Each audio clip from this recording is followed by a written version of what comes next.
DonInLondon, hello. It's March 23rd, 2010. My video is all about recovery from addiction to either substance or behaviour. My addictive substance, alcohol, my behaviour, equally addictive, work, relationships, collecting. You name it, I could do it. Fixing myself in some way with external sources, I guess, to try and make me feel better about being me. And what I've learned these days is it's probably better not to try and fix myself with any external source, but look at my emotional, spiritual and physical well-being as a single entity, that's me, and how to be well in myself, be sober, and live the day as it is, living reality. And as I'm learning, living in reality is probably the truest form of spiritual living.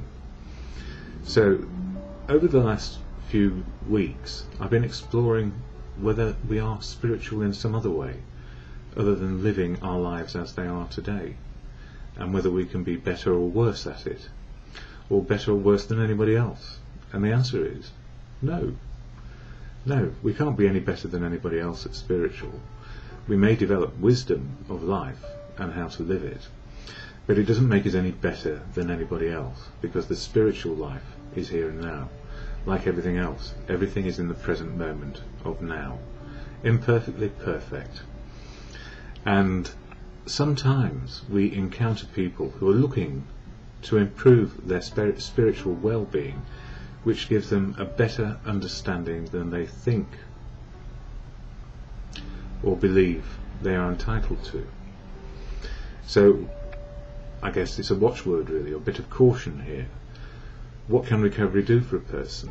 Well, it returns us to how we were at the beginning of our lives, sober hopefully, with every imperfection and every perfection that is available to man or mankind. And I'm glad about that, because for a long time I felt the need to fix myself. And it started with the first drink, without a doubt. It changed the way I felt about me, and it covered up something which was deeply rooted, and that was an overwhelming fear of not being good enough. So these days, no matter who we are or where we are good enough. And if we are good enough, we are good enough to be sober.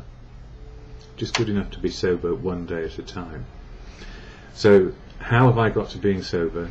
Addicted to drink, addicted to work, relationships, you name it, people, places, things, all about fixing, and no longer fixing, hopefully, on a daily basis. Well, not to the same extent anyway, because I'm simply making progress.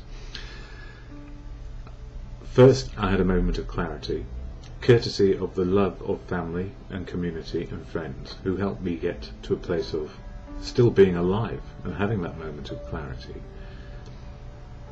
And then a fellowship which helps me on a daily basis with a toolkit to help me change my attitude and behaviour on a daily basis to what is going on around me and how to cope with life. So that fellowship, Alcoholics Anonymous, I go there, I'm a part of, I'm included. I'm just an ordinary person who attends, like everybody else, when I go to meetings. But it's also given me other tools as well, like 12 steps to help me change my attitude and behaviour on a daily basis, literature which I share here, and an outlook on life which is to be helpful, to love, be loved and useful. And how we do that is our own personal journey. So we are all unique and authentic, we are all on our path, and it's where we are today that matters. We only have today, and our history will help us understand what is good for us. And the future is not known yet. But even if we were to predict it, what help would it give us? Would it stop a calamity? Well, the wisdom of now probably will, if I don't drink. And if even if I could predict the future, it wouldn't help that much, because it's changing with every breath I take. So the future is unknown to me. But if I keep sober, I may have a future, rather than no future at all, which is where I got to, completely destitute and with nothing, bankrupt in all respects, materially homeless, no money, nothing. But there was still a spark of something inside me which said, yes, I guess if it can't get any worse than this, it's probably worth exploring who can help me. And that's where fellowship came in, and then restored me to sanity just on a daily basis, to let go of self-will and self-obsession and self-will, and open myself up to what is this world about, so to be a part of it again. And for me, AA helps. I don't speak for it, never can, never will. Don't want to be a spokesperson. I just share what is working for me on a daily basis through my videos, for anyone who cannot get to a meeting of AA or is new to the idea of sobriety.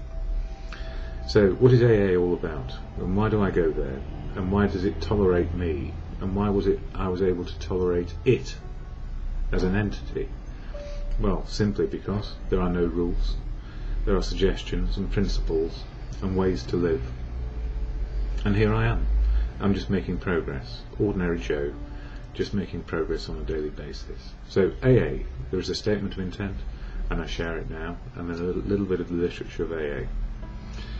The statement of intent, or AA preamble, reads as this: Alcoholics Anonymous is a fellowship of men and women who share their experience, strength and hope with each other, that they may solve their common problem and help others to recover from alcoholism.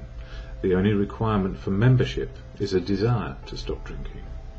There are no dues or fees for AA membership. We are self-supporting through our own contributions.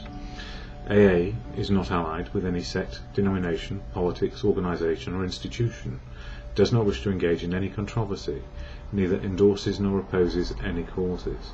Our primary purpose is to stay sober and help other alcoholics to achieve sobriety. So, one requirement for membership, if only, it's the only requirement, desire to stop drinking, be sober, one day at a time, and then share a message of experience, strength and hope. And our message is always unique and authentic to us, as we are right now.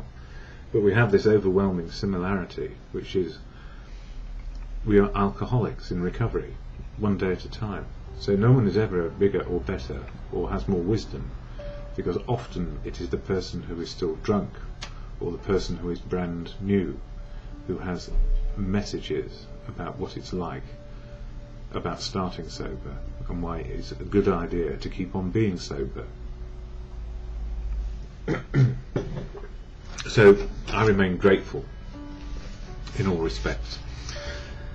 Daily Reflections, this book, is all about the 12 steps of AA, one a month, and step 3, March, is all about letting go and letting good things happen again.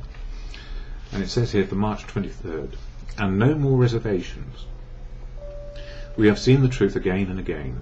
Once an alcoholic, always an alcoholic. If we are planning to stop drinking, there must be no reservation of any kind, nor any lurking notion that someday we will be immune to alcohol. To be gravely affected, one does not necessarily have to drink a long time, nor take the quantities some of us have. This particularly true of women, although these days I reckon we're equals in this respect. Women can hold their liquor just as good as men, I feel. Potential female alcoholics often turn into the real thing and are gone beyond recall in a few years. Well, maybe all of us are. These words are underlined in my book. They are true for men and women alcoholics.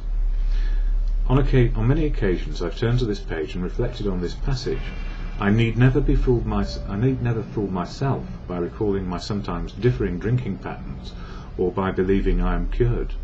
I like to think that, if sobriety is God's gift to me, then my sober life is my gift to God. I hope God is as happy with his gift as I am with mine. And the irony is, man-made wine and alcohol, and ironically, a higher power, the power of good, or good conscience, helps us get back on the right road of happy destiny. So the Serenity Prayer, which I share at the end of every video: God, grant me the serenity to accept the things I cannot change, courage to change the things I can, and the wisdom to know the difference is, for today,